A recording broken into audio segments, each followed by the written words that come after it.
할렐루야, 청약교회 신용훈 목사입니다. 오늘 성경 말씀 창세기 9장 보겠습니다. 창세기 9장입니다. 하나님이 노아와 그 아들들에게 복을 주시며 그들에게 이르시되 생육하고 번성하여 땅에 충만하라. 땅의 모든 짐승과 공중의 모든 새와 땅에 기는 모든 것과 바다의 모든 물고기가 너희를 두려워하며 너희를 무서워하리니 이것들은 너희의 손에 붙였음이니라. 모든 산 동물은 너희의 먹을 것이 될지라. 채소같이 내가 이것을 다 너희에게 주노라. 그러나 고기를 그 생명되는 피째 먹지 말 것이니라. 내가 반드시 너희의 피 곧 너희의 생명의 피를 찾으리니 짐승이면 그 짐승에게서 사람이나 사람의 형제면 그에게서 그의 생명을 찾으리라. 다른 사람의 피를 흘리면 그 사람의 피도 흘릴 것이니 이는 하나님이 자기 형상대로 사람을 지으셨음이니라. 너희는 생육하고 번성하며 땅에 가득하여 그 중에서 번성하라 하셨더라. 하나님이 노아와 그와 함께한 아들들에게 말씀하여 이르시되 내가 내 언약을 너희와 너희 후손과 너희와 함께한 모든 생물 곧 너희와 함께한 새와 가축과 땅의 모든 생물에게 세우리니 방주에서 나온 모든 것 곧 땅의 모든 짐승에게니라. 내가 너희와 언약을 세우리니 다시는 모든 생물을 홍수로 멸하지 아니할 것이라. 땅을 멸할 홍수가 다시 있지 아니하리라. 하나님이 이르시되 내가 나와 너희와 및 너희와 함께하는 모든 생물 사이에 대대로 영원히 세우는 언약의 증거는 이것이니라. 내가 내 무지개를 구름 속에 두었나니 이것이 나와 세상 사이의 언약의 증거니라. 내가 구름으로 땅을 덮을 때에 무지개가 구름 속에 나타나면 내가 나와 너희와 및 육체를 가진 모든 생물 사이에 내 언약을 기억하리니 다시는 물이 모든 육체를 멸하는 홍수가 되지 아니할지라. 무지개가 구름 사이에 있으리니 내가 보고 나 하나님과 모든 육체를 가진 땅의 모든 생물 사이에 영원한 언약을 기억하리라. 하나님이 노아에게 또 이르시되 내가 나와 땅에 있는 모든 생물 사이에 세운 언약의 증거가 이것이라 하셨더라. 방주에서 나온 노아의 아들들은 셈과 함과 야벳이며 함은 가나안의 아버지라. 노아의 이 세 아들로부터 사람들이 온 땅에 퍼지니라. 노아가 농사를 시작하여 포도나무를 심었더니 포도주를 마시고 취하여 그 장막 안에서 벌거벗은지라. 가나안의 아버지 함이 그의 아버지의 하체를 보고 밖으로 나가서 그의 두 형제에게 알림해 셈과 야벳이 옷을 가져다가 자기들의 어깨에 메고 뒷걸음쳐 들어가서 그들의 아버지의 하체를 덮었으며 그들이 얼굴을 돌이키고 그들의 아버지의 하체를 보지 아니하였더라. 노아가 술이 깨어 그의 작은 아들이 자기에게 행한 일을 알고 이에 이르되 가나안은 저주를 받아 그의 형제의 종들의 종이 되기를 원하노라 하고 또 이르되 셈의 하나님 여호와를 찬송하리로다. 가나안은 셈의 종이 되고 하나님이 야벳을 창대하게 하사 셈의 장막에 거하게 하시고 가나안은 그의 종이 되게 하시기를 원하노라 하였더라. 홍수 후에 노아가 350년을 살았고 그의 나이가 950세가 되어 죽었더라. 아멘. 할렐루야. 아멘. 오늘은 2023년 12월 18일 월요일 아침입니다. 7시 한 10분 전쯤 됐습니다. 많이 춥네요. 전국이 다 영하 10도 이하인 것 같아요.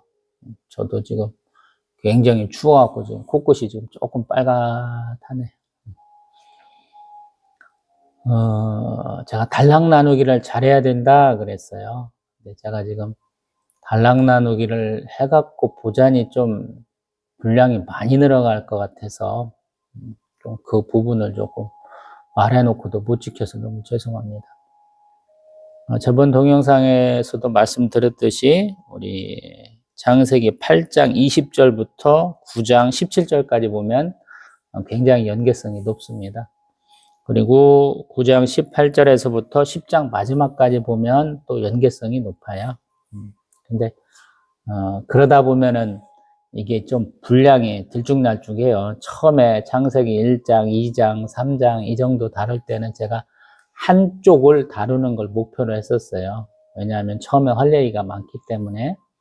근데 이제 출발을 했으니까 이제 목표점을 향해서 계시록까지 쭉 보다 보면은 조금 속도를 내야 될 것 같아서 그 부분은 말씀을 드리고 실제 하기는 성경에 쓰이는 장절을 좀 최대한 따라서 한번 해볼까 합니다.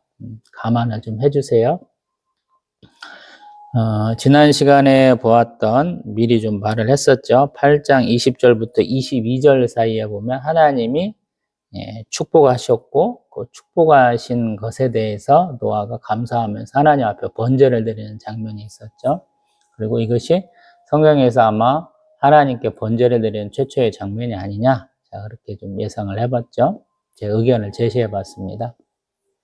9장에 오니까 하나님이 8장에서 그 방주에서 나온 우리 새와 우리 짐승들을 축복하신 것을 보았죠.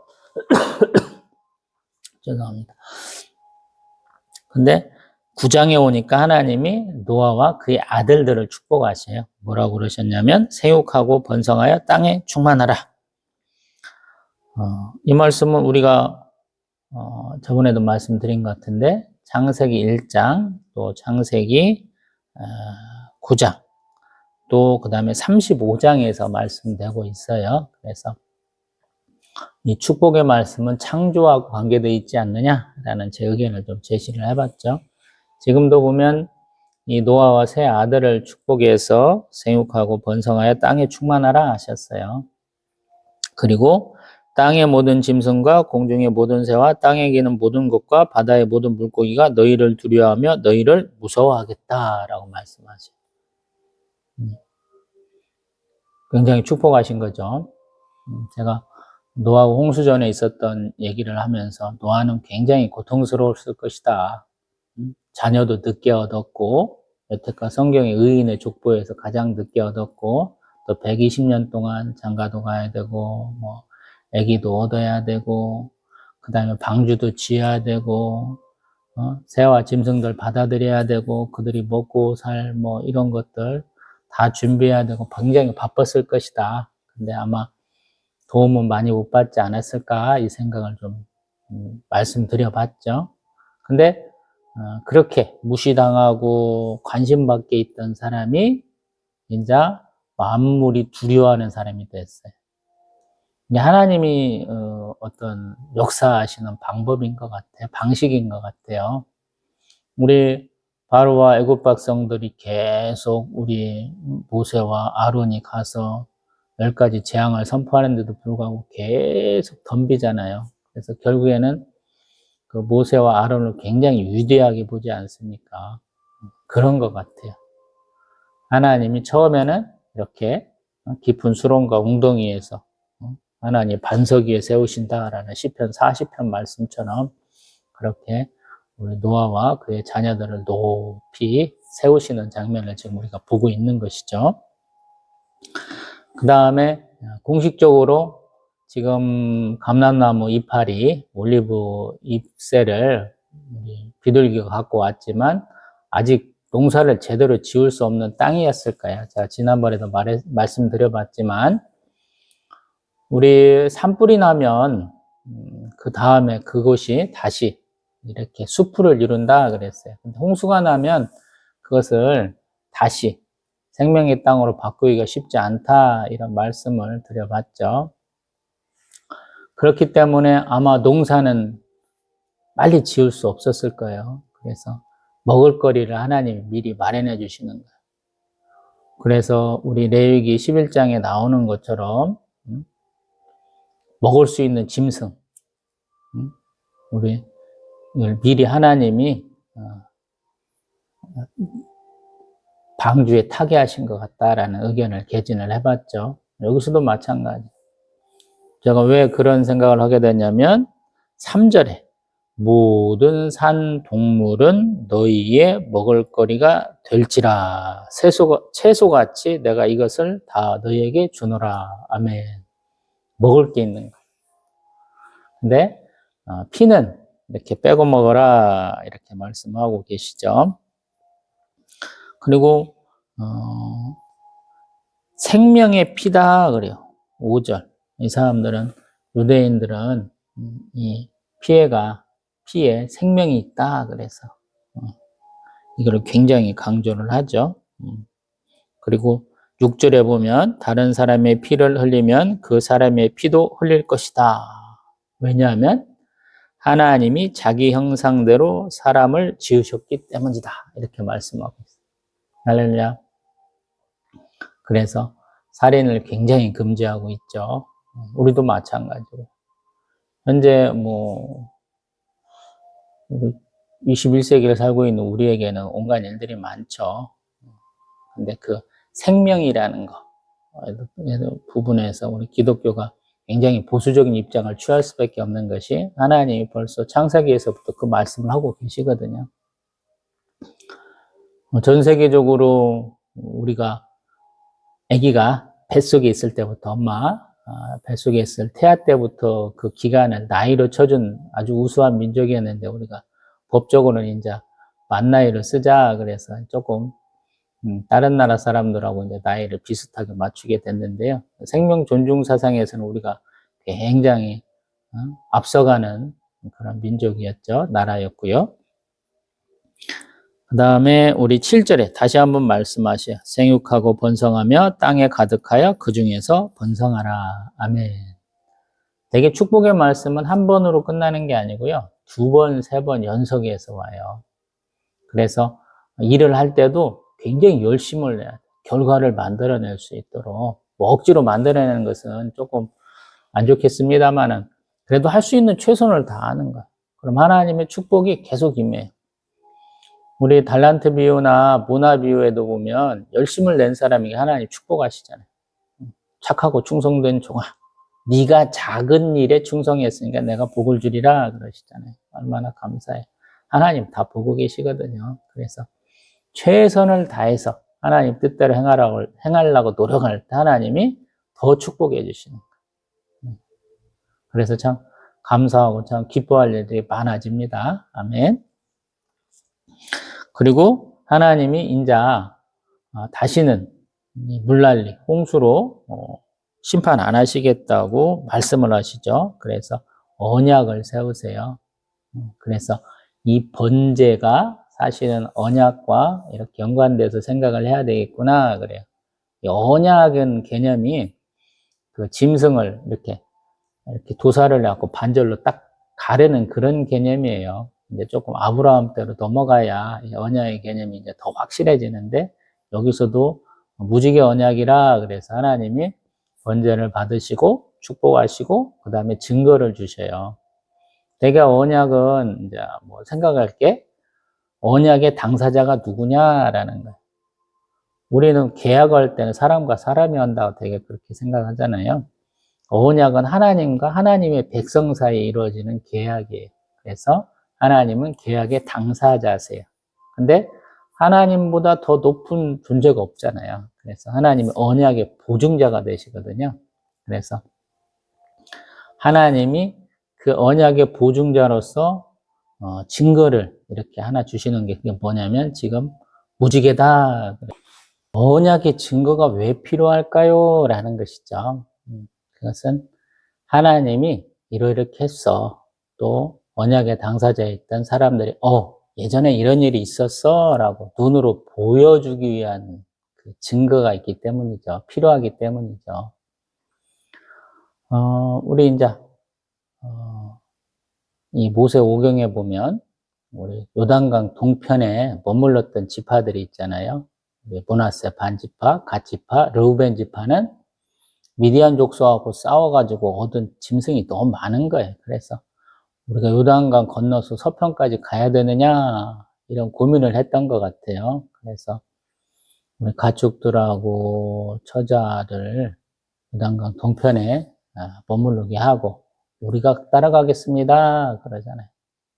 그래서 모세가 그래 근데 너희들 똑바로 해야 돼 그렇게 해서 예 그렇게 하겠습니다 하고 가는데 나중에 여호수아 때 보면 그 정복이 어느 정도 마무리되고 갈 때 보면 그 사람들이 좀 미심쩍어 하잖아요.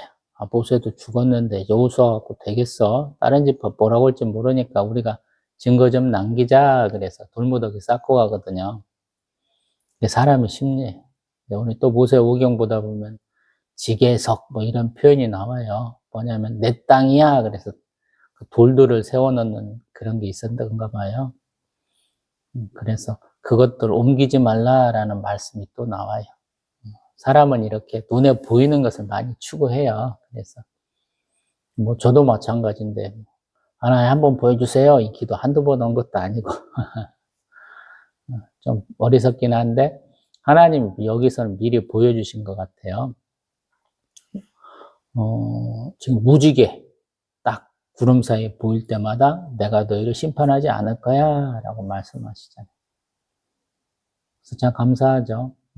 제가 이번 연도에 이제 만보 걷기를 처음에 시작을 했죠. 처음에는 뭐 2,000보, 3,000보 걷는 것도 너무 힘들었는데 점점 걷다 보니까 하루에 뭐 많이 걸을 때는 한 3만 보 가까이 걸어보기도 한 것 같아요. 이제 겨울 되면서는 너무 춥더라고요. 무릎도 너무 안 좋아지고 그래서 지금 예배당 안에서 아침에 한 3,000보, 4,000보 걷나요? 뭐 수십 바퀴 돌고 있습니다. 오늘도 그렇게 많이 돌고 이렇게 동영상 촬영하는데요. 예전에 아산에는 그 철도길이 많이 있었던 것 같아요. 철로가. 그래서 그 철로를 해체하고 그 위에 태양광 패널을 넣어가지고 저기 신창까지 쭉 연결했는데 제가 그 길을 걷거든요. 근데 여름에는 그 국지성 폭우, 소나기를 한 두어 차례 맞았고 어느 날은 비가 너무 많이 와서 우산 갖고 갔는데도 다 젖어가가지고 한 4차례 쫄딱 비 맞은 생쥐꼴이 된 적이 있어요. 그러다 보니까 생각나는 게 뭐냐면 야, 하나님이 만드신 이 천지는 참 조화롭다. 구름 사이에 이렇게 햇살이 이렇게 뻗쳐나오는 장면을 굉장히 제가 좋아하는데 올해는 그것을 너무 많이 본 것 같아요. 참 감사하죠. 근데 그 구름 사이에 무지개가 있다고 그런다면 더 대단한 것이죠. 우리 이제 형제 자매들, 제가 5남매 중에 막내인데 형님하고 누님들이 이제 어쩌다 한 번씩 이렇게 멋진 사진 찍었다고 또 내리는 것도 이렇게 올려주시고 무지개도 올려주시고 그러는데 어떤 때는 뭐 쌍무지개 떠가지고 너무 대단하다 하는 것도 보기도 하고 그러거든요. 이게 우리한테는 기쁜 거예요. 이 노아하고 그의 세 아들 셈과 함과 야벳은 그 구름만 봐도 마음이 막 철렁 내려앉을지도 모르겠어요. 왜냐하면 그 먹구름에 의해서 그냥 하늘에서 그냥 비가 엄청 왔잖아요. 1년하고 열흘 정도를 그 방주에서 생활했잖아요. 얼마나 힘들었겠어요. 그 트라우마를 하나님이 무지개를 통해서 마음을 기쁘게 해주는 거죠. 우리 대부분의 성도님들이나 우리 사람들은 되게 빛의 자녀예요. 그래서 빛을 좋아합니다. 우리가 좀 병들고 좀 연약해지고 우울해지고 그러면 이렇게 점점 조금 빛이 아닌 어둠을 좋아하게 되고요. 대부분의 분들은 밝은 햇살을 되게 좋아해요. 너무 햇살이 오면 우리 선글라스도 쓰고 그래야 되지만은 대부분은 좀 밝은 것을 좋아를 해요. 저도 마찬가지. 그 다음에 이제 나오는 얘기, 이제 9장 18절에서 29절 사이를 우리 10장에 붙이면 좋겠다. 이런 것은 뭐냐면 성경이 긴 얘기, 네버 엔딩 스토리, 절대 끝나지 않는 얘기이기 때문에 왜 이런 일이 일어났어 하는 그 단초, 근거를 좀 제시하는 장면들이 많이 있어요. 자, 제가 숫자 얘기를 좀 했는데 그 얘기를 조금 한 번 더 해야 될 것 같아요. 왜냐하면 우리 아브라함이 130세에 우리 셋을 낳았어요. 지금 노아는 500세에 셈과 함과 야벳을 낳았어요.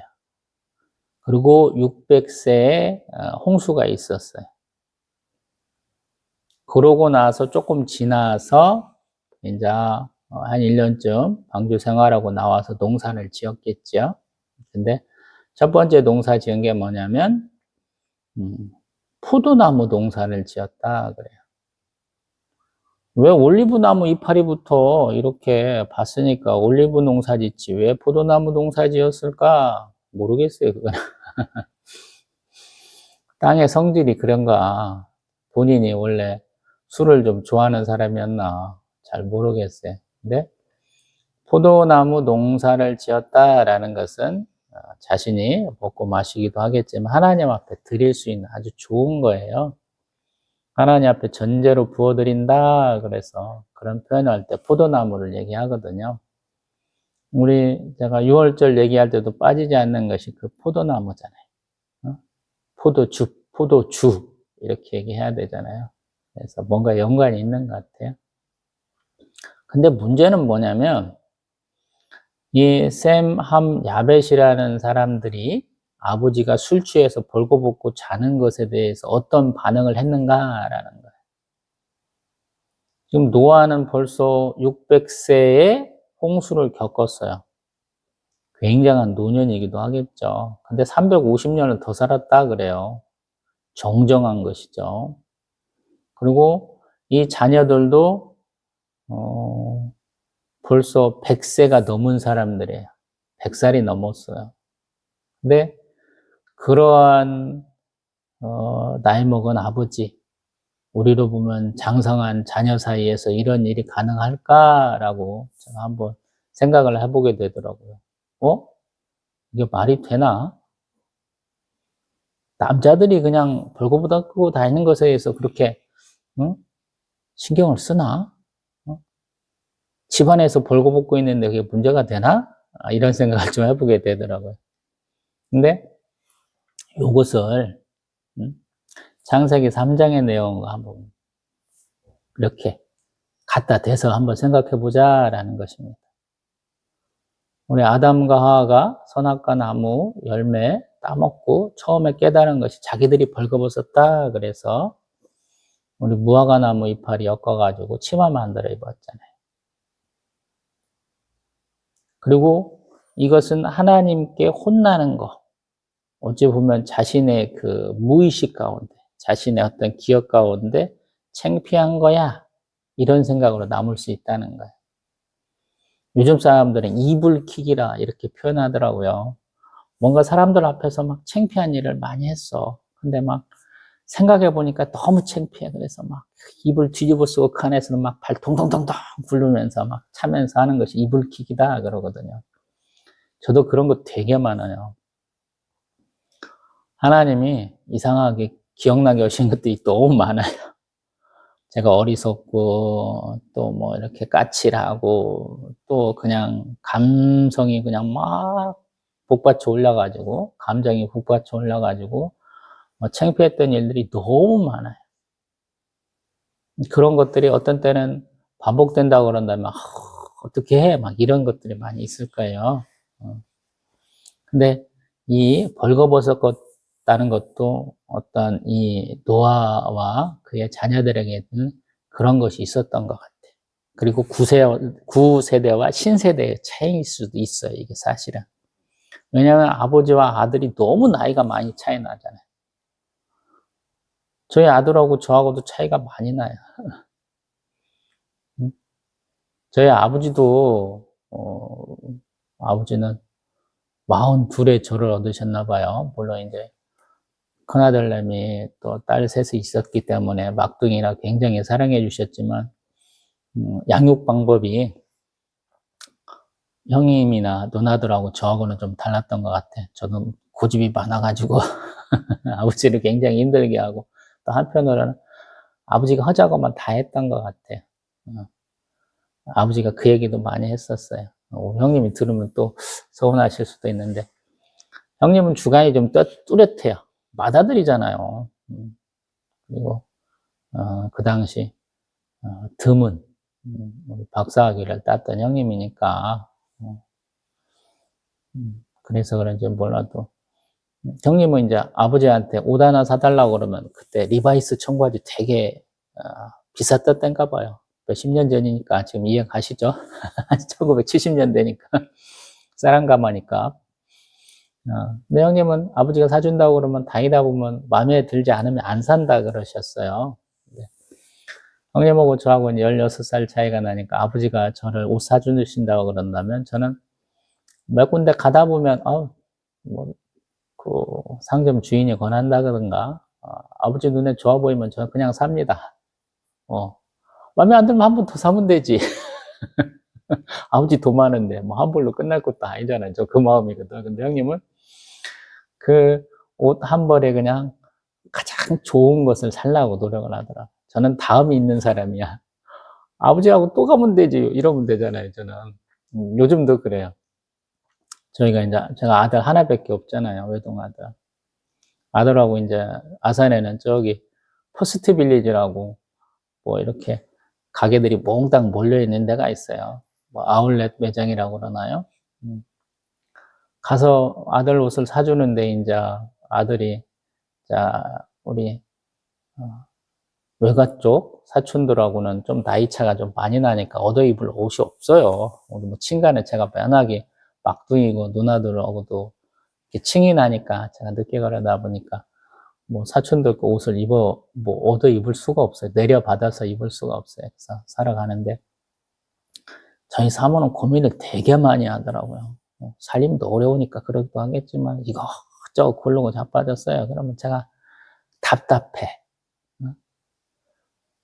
저는 아버지 영향이 받아서 좀 이렇게 화려한 옷을 입으라고 그래, 아버지가. 야, 나이 먹을수록 화려한 옷 입어야 돼.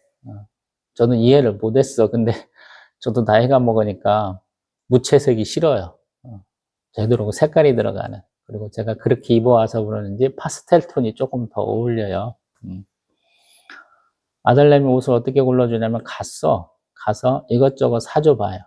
그런데 사모는 아들내미가 크면 내년에도 입을 수 있게 사야지 그러는데 제가 올해부터 바꿨어요. 올해 조금 살림이 펴가지고 둘째 누나가 너 써 그래서 나중에 갚아 그러고 돈을 주셔가지고 감사하게 우리 옷 여러 벌을 좀 사서 입혔어요. 그랬더니 좋더라고요. 저도 간만에 옷도 사 입고 그래서 물론 이 옷은 아버지가 사준 옷이에요.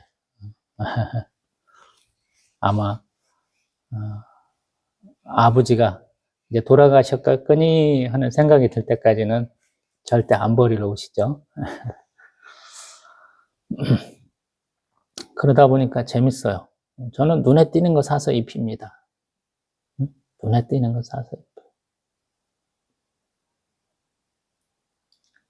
그 아버지의 마음하고 저의 마음하고 좀 다르다는 얘기를 좀 이렇게 객적인 얘기를 좀 해보고 있는 거예요. 성경을 읽는 시간은 성경의 내용을 내 머리에 뭐 생기고 지식을 막 쌓고 이런 시간이 아니고요. 성경의 말씀을 이렇게 보면서 이 상황이 왜 일어났을까 고민해보고 내 삶 가운데 이런 일이 있었을까 한번 보는 거예요.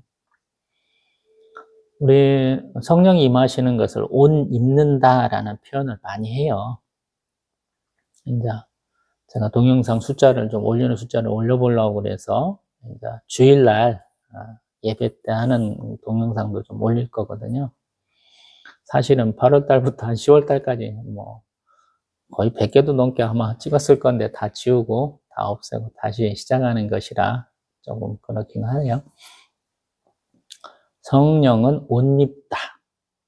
뭐 불길 같은 주성령도 있고 비둘기 같은 성령도 계시고 바람 같은 성령도 계시는데 되게 성령을 옷 입다라는 표현을 많이 써요. 여기도 마찬가지.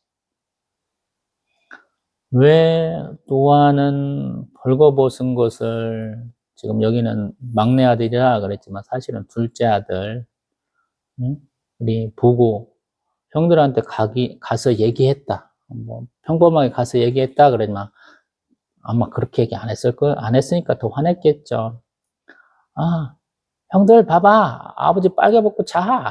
이렇게 단순하게 얘기했을 가능성이 높다라는 생각이 들어요. 그래서 아니 이 새끼가 나이가 몇 살인데 아빠 그러고 있으면 가서 싹 덮어줘야지 그러면서 화내면서 저주했다고 이렇게 해석이 되는 거거든요.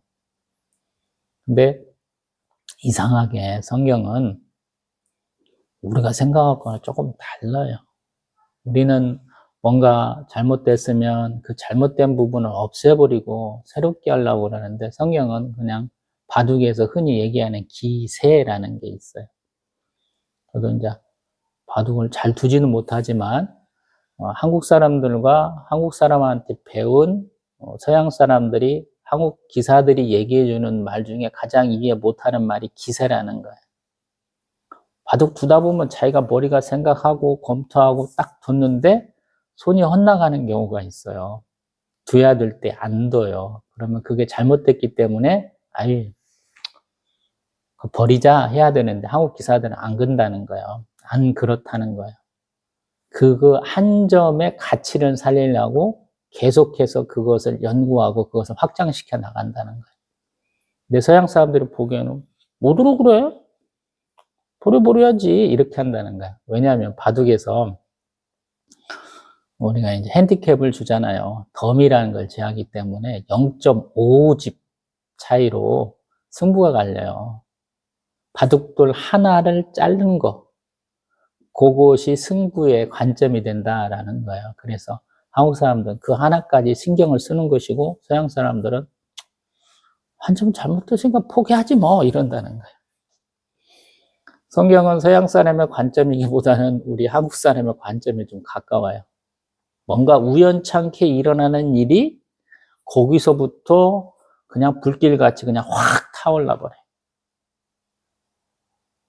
이제 이 겨울이 좀 지나고 봄처럼 오면 눈 녹고 그러면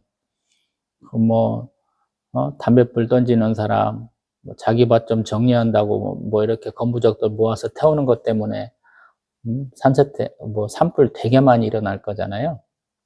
안 봐도 뻔하잖아요. 그런 거랑 비슷한 거예요.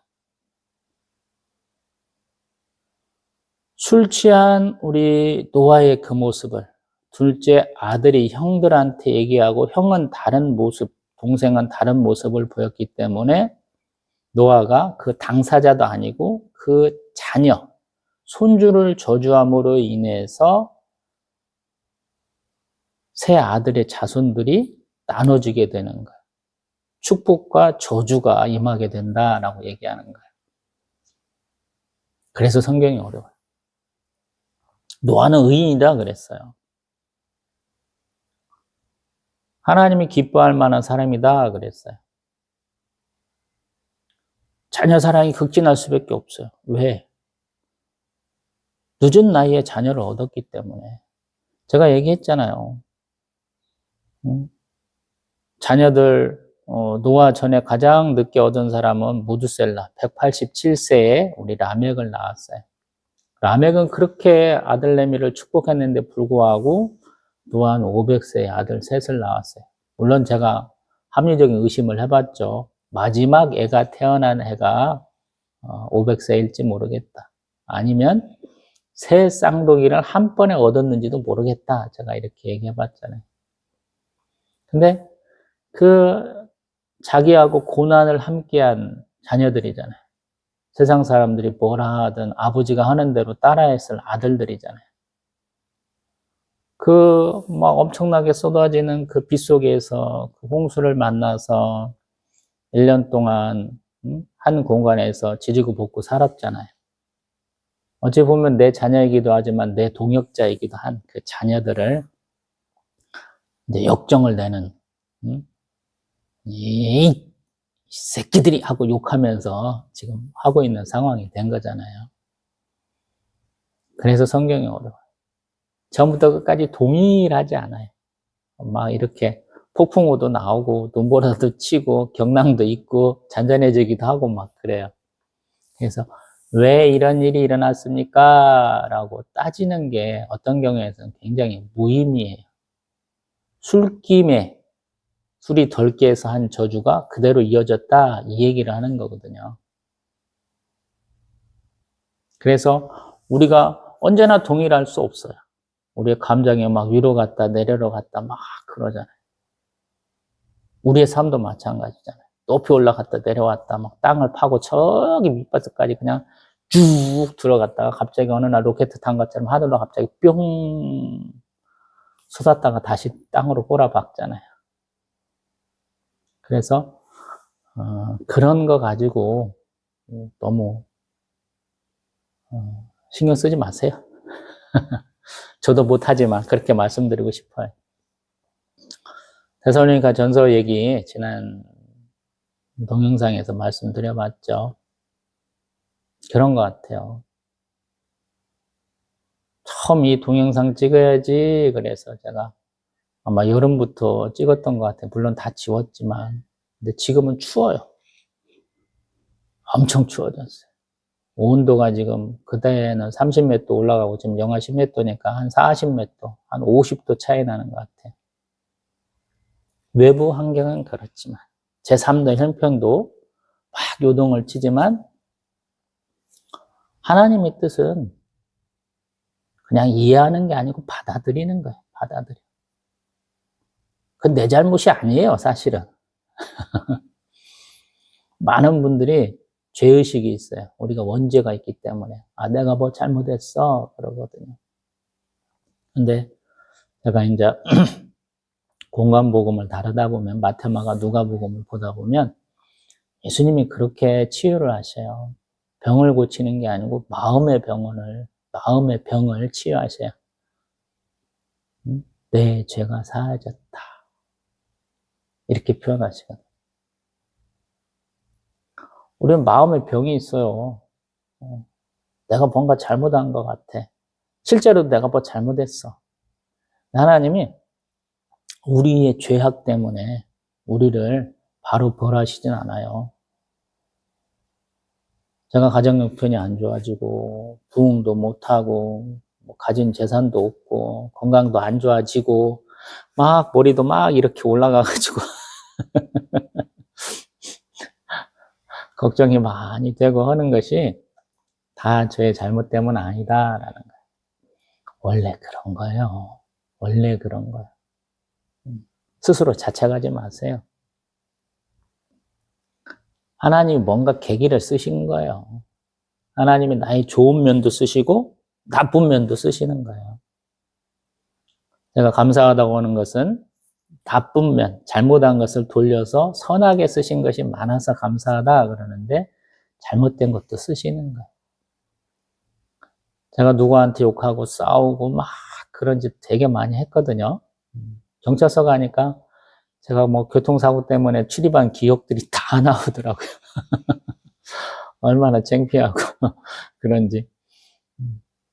법적으로는 뭐 크게 걸리는 일은 없습니다만은 조서 쓴 것들은 다 있더라고요. 법원에 가면 아마 제가 고소한 사건도 다 있을 거예요. 해결도 안 되는. 제 돈 띄어먹고 도망간 놈들도 있으니까. 그런 일도 있을 거라고요. 근데 어쩔 수 없잖아요. 예전 같으면 제가 어렸을 때는 소달구지 다니던 때예요. 제가 71년생이니까. 다니다 보면 소똥, 개똥 엄청 많잖아요. 껐떡 잘못하면 그 소똥, 개똥 다 밟습니다. 요즘 사람들은 뭐 새 얘기 많이 하더라고. 새가 네 머리에 앉는 것을 어쩔 수는 없지만 똥 안 싸게 빨리 이렇게 치라고. 우리 인생도 그런 거. 노아도 의인이었지만 그가 술 취해서 잠깐 감정이 막 이렇게 욱해갖고 그의 손주를 저주했으므로 요 세 아들내미의 자손들의 어떤 경중이 나눠지잖아요. 그리고 그 중에서 예수님이 나오게 되는 그런 일들이 일어나잖아요.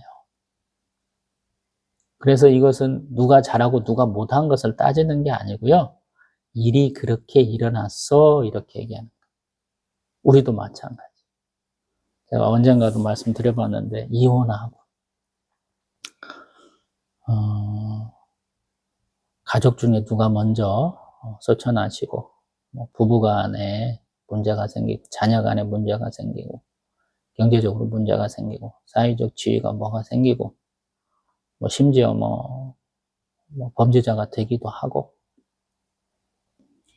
그 많은 일들 나에게서 원인을 찾지 마세요. 내가 잘못했으면 잘못했다고 하나님께 말씀드리고요. 고백하고 회개하고 잡아가면 돼요. 거기서부터 다시 시작하면 됩니다. 제가 세상에서 가장 많이 실패했다 그러잖아요. 세상에서 실패하고 보여줄 것 하나도 없는 사람인데 하나님이 나에게 이렇게 제2의 인생을 살게 하셨어 이렇게 표현하는 편이거든요. 제가 스스로. 그리고 부끄럽게도 제 얘기를 굉장히 많이 하는 이유가 저 같은 놈도 이렇게 사는데 여러분은 더 복 받으실 거예요. 얘기하려고 이 동영상도 찍고 있는 것이거든요. 하나님은 분명히 빛으로 우리의 삶을 이렇게 비춰주고 계세요. 근데 우리 삶에는 어쩔 수 없이 그림자가 있어요. 그리고 그 그림자, 어두운 면을 너무 확대시키지 마세요. 있는 그대로 받아들이시면 됩니다. 내가 왜 그때 그랬지? 모르죠. 하나님 뜻인 거예요. 그래서 자기 회피도 안 되지만 또 너무 자신을 자책하는 것도 안 좋은 거예요. 그래서 내가 왜 이런 일을 겪었어요? 왜 이렇게 됐을까요? 라고 하나님한테 질문하면서 나가는 겁니다. 제 인생이 조금 이상하니까 이렇게 지금 추워 죽겠는데 이 동영상 찍고 있잖아요. 그것은 뭐냐면 세상이 어떠하든지 어떤 모습이든지 내 삶의 모습이 어떤 모습으로 변화되든지 하나님은 나를 지켜보고 계신다니까. 내가 하고 싶은 거, 내가 했던 말을 이루어주신 하나님이다. 그래서 한편으로는 말을 굉장히 조심해야 돼요. 굉장히 조심해야 돼요. 너무 긍정적이어도 안 되고 너무 부정적이어도 안 돼요. 너무 감정이 막 이렇게 솟아올라가지고 기쁨으로만 살아도 문제고요. 너무 감정이 막 팍 추구하고 울상으로만 살아도 문제. 하나님은 우리를 축복하시는 존재잖아요. 생육하여 번성하여 땅에 충만하라 하셨잖아요. 그 하나님의 말씀 때문에 어쩔 수 없이 한정된 공간에서 살다 보니까 우열이 생길 수밖에 없는 거거든요. 그 우열의 기준을 우연찮게 하나님이 여기서 쓰신 거예요. 지구라는 공간에서 살려면 한정된 자원이잖아요. 그 자원을 갖고 싸우게 되면 어쩔 수 없이 우열이 나잖아요. 우리도 마찬가지잖아요. 한국 사회는 특별하게 그 경쟁을 부추기잖아요. 이런 것까지 알아야 돼? 이런 문제를 꼭 내잖아요. 왜 1등을 가리려고.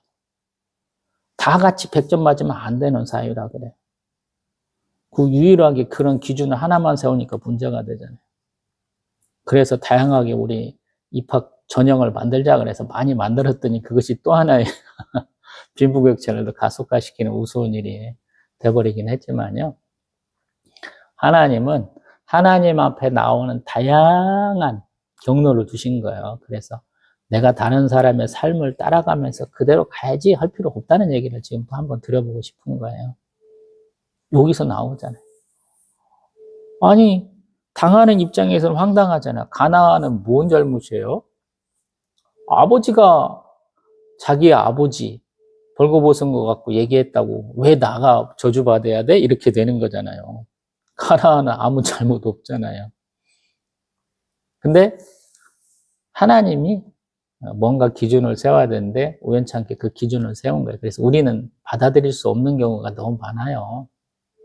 남들하고 비교했는데 내가 저 사람보다 더 열심히 살았는데 더 노력했는데 왜 이렇게 됐지? 이렇게 되는 거거든요.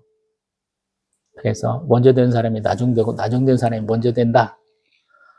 이 말은 저희가 못 받아들이는 거예요. 근데 하나님은 공평하신 하나님. 우리가 앞에서 생각해 보니까 쭉 이렇게 나열해 보니까 내가 많이 손해보고 내가 많이 억울하네 그러지만 뒤돌아서 보세요. 숫자가 아닌 내 마음이, 내 영혼이, 내 삶이 조금 다르게 평가받을 수 있는 부분이 너무 많아요. 그래서 내 아픔을 건드리는 사람 지금 그러고 있죠? 벌거벗은 것은 이 노아에게는 아마 트라우마일 수 있는데 그 트라우마를 건드린 자신의 자녀를 이렇게 저주했잖아요. 그것도 자녀가 아니고 자녀의 자녀를 저주하잖아요. 너도 당해봐 이놈아 이런 거잖아요. 우리가 항상 하는 말이 있잖아요. 너도 똑같이 당할 것이다 이렇게 표현하는 경우가 있는데 그렇게 되는 것 같습니다. 중간에 한번 끊었더니 얘기가 되게 많아졌네요. 이어서 우리 창세기 10장 다음에 열심히 읽고 한번 얘기해 보겠습니다. 할렐루야.